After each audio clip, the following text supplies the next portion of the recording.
अस्सलाम वालेकुम वादाब। आप सबका शायरीन में कश्मीर के अंदर खैर मकदम है। दोस्तों, आज हम एक नया व्लॉग लेकर के आपकी खिदमत में हाज़िर हैं। इस चैनल का ये बहुत सारे व्लॉग मैंने अपने चैनल पे डाले हैं, कम से कम 15-20। अगर आप लोगों ने हमारे वो व्लॉग कश्मीर शायरी के साथ, कश्मीर पिकनिक के साथ नहीं देखे तो आप ज़रूर विज़िट करें, देखें। तो आज मैं आपको बताना चाहता हूँ कि मैं आपको इस चैनल के ऊपर, शायरीन में कश्मीर जो चैनल है, इसके ऊपर एक नया प्लेलिस्ट जो है जारी करने जा रहा हूँ, जिसका नाम होगा व्लॉग कश्मीर।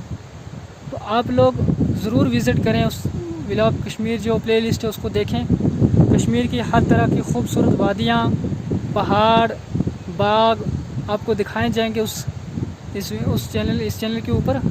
और अगर आपने हमारे अभी तक चैनल को सब्सक्राइब नहीं किया, मेहरबानी करके हमारे चैनल को सब्सक्राइब करें, बेल आइकन की बटन को क्लिक करें, वीडियो को लाइक करें, शेयर करें और ज़रूर मज़ीद वीडियो पाने के लिए हमारे चैनल को सब्सक्राइब कर लें।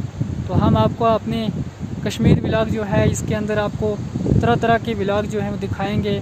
पहाड़ दिखाएंगे, आपको दरिया दिखाएंगे, इंशाल्लाह बाग दिखाने की कोशिश करेंगे। और कश्मीर की जितनी भी खूबसूरती, जम्मू कश्मीर की जितनी भी खूबसूरत वादी हैं वो हम आपको दिखाने की कोशिश करेंगे। तो आज हम आपको थोड़ी सा विज़िट अपने एरिया का करवाएंगे। इंशाल्लाह आप अगर वीडियो के अंदर देखेंगे, अगर आपको पसंद है ज़रूर वीडियो को लाइक करें, शेयर करें।